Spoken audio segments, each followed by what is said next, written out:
Good morning students. आज हम करेंगे पाठ 12 शब्द भंडार पर्यायवाची शब्द। एक जैसे अर्थ बताने वाले शब्दों को हम क्या कहते हैं? पर्यायवाची शब्द। एक जैसे अर्थ, कई शब्द हैं लेकिन उनके अर्थ जो है वो एक ही है, तो वो शब्द क्या कहलाते हैं? समानार्थी या पर्यायवाची शब्द। तो एक जैसे अर्थ बताने वाले शब्दों को हम पर्यायवाची या समानार्थी शब्द कहते हैं। अब यहाँ पर सूर्य बना है, सूर्य, दिवाकर, दिनकर, सूरज, ये चार नाम यहाँ पर लिखे हुए हैं। सूर्य का मतलब भी सूरज होता है, सूरज का मतलब सूर्य होता है, दिनकर का मतलब भी सूर्य होता है, दिवाकर का मतलब भी सूर्य होता है। तो ये जो शब्द हैं एक जैसे अर्थ बता रहे हैं, सबका एक ही अर्थ है। तो ये शब्द क्या हुए? सारे पर्यायवाची शब्द हुए। अब इसी तरह यहाँ पर शेर की आप देखिए चित्र बनी हुई, शेर का चित्र बना है। शेर, वनराज, वन का राजा शेर, सिंह, शेर, केसरी, केसरी को भी शेर को ही कहा जाता है। तो ये सारे शब्द एक ही अर्थ बता रहे हैं, शेर। अब यहाँ पे पक्षी, पक्षी उड़ रहा है, पक्षी है, पक्षी कहते हैं, विहग भी कहते हैं, खग भी कहते हैं और पंछी भी। खग, विहग, पक्षी, पंछी, इन सब का अर्थ क्या है? पक्षी। अब यहाँ पर पर्वत चित्र बना हुआ है। पर्वत, इसको पर्वत कहते हैं, इसको पहाड़ भी कहते हैं, इसको अचल भी कहते हैं, शैल भी कहते हैं, नग भी कहते हैं। तो ये सारे शब्द जो है एक ही अर्थ बता रहे हैं, पहाड़। आपने देखा कि एक ही चित्र के लिए चार चार नाम लिखे हैं। ये नाम अलग अलग हैं लेकिन इनके अर्थ समान है। सारे नाम अलग अलग हैं, पंछी, विहग, खग, पंछी, पक्षी, ये सब नाम अलग अलग हैं लेकिन इनका अर्थ क्या है? एक ही है। इनका अर्थ जो है वो समान है। तो परिभाषा में देखिए, समान अर्थ प्रकट करने वाले शब्दों को पर्यायवाची या समानार्थी शब्द कहते हैं। ठीक है, तो ये समझ में आया पर्यायवाची और समानार्थी। अब यहाँ पर कुछ पर्यायवाची शब्द दिए हुए हैं। सबसे पहले ये जो रेड रेड बने हुए हैं ना शब्द, कलर रेड कलर से, इनके सामने हम नंबर डालेंगे। ठीक है, 1 2 3 4 5 6 7 8 9।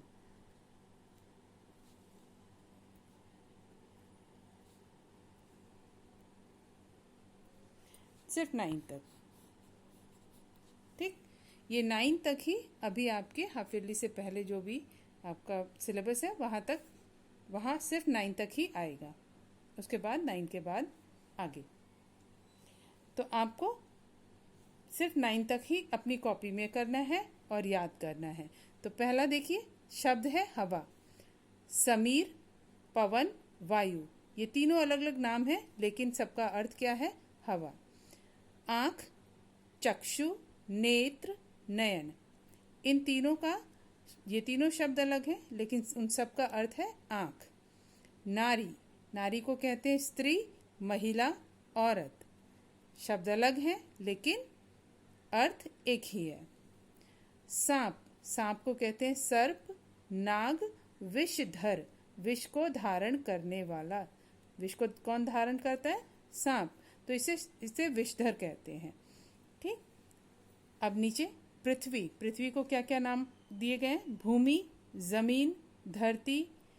ठीक, राजा, राजा को क्या क्या कहेंगे? देखो यहाँ पर नृप, नरेश, भूप, नृप, नरेश, भूप, तीनों शब्द अलग हैं लेकिन अर्थ क्या है? सबका एक ही है, राजा। अब है चंद्रमा, चंद्रमा को चांद, राकेश, शशि, इंदु, ये सारे नाम जो हैं ये सारे के सारे नाम चंद्रमा के हैं। तो सब शब्द जो है अलग अलग हैं लेकिन अर्थ एक ही है। बगीचा, बगीचा, बाग, उपवन, वाटिका, शब्द अलग हैं लेकिन अर्थ क्या है? एक ही है, बगीचा। घर, सदन, गृह, आलय। ये सब क्या है? घर के पर्यायवाची शब्द हैं। तो ये जो 9 शब्द हैं इन्हें आप अपनी कॉपी में लिखेंगे इस तरह से। यहाँ पर जिस तरह पाठ 12 शब्द भंडार पर्यायवाची शब्द।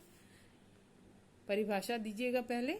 एक जैसे अर्थ बताने वाले शब्दों को पर्यायवाची शब्द या समानार्थी शब्द कहते हैं। आपको 3-3 नहीं लिखने हैं पर्यायवाची शब्द, केवल 2-2 लिखने हैं। और ये दोनों, इसमें से कोई भी, यहाँ 3-3 दिए हुए ना, इसमें से कोई भी 2 जो आपको अच्छे से याद हो जाए उसे आप लिख सकते हैं। ज़रूरी नहीं कि जो मैंने लिखा है पवन वायु, आप समीर पवन भी लिख सकते हैं, ठीक है ना। तो यहाँ पर मैंने इस तरह से लिखा है, 2-2 ही आपको लेकिन लिखने हैं। हवा, पवन, वायु। आँख, नेत्र, चक्षु। नारी, महिला, स्त्री। सांप, सर्प, नाग। पृथ्वी, भूमि, जमीन। राजा, नृप, नरेश। चंद्रमा, शशि, राकेश। बगीचा, बाग, उपवन। घर, गृह, सदन। तो आज यहीं तक। इन सारे शब्दों को, पर्यायवाची शब्दों को आप अच्छे से लिखिए सुंदर राइटिंग में और याद कीजिए।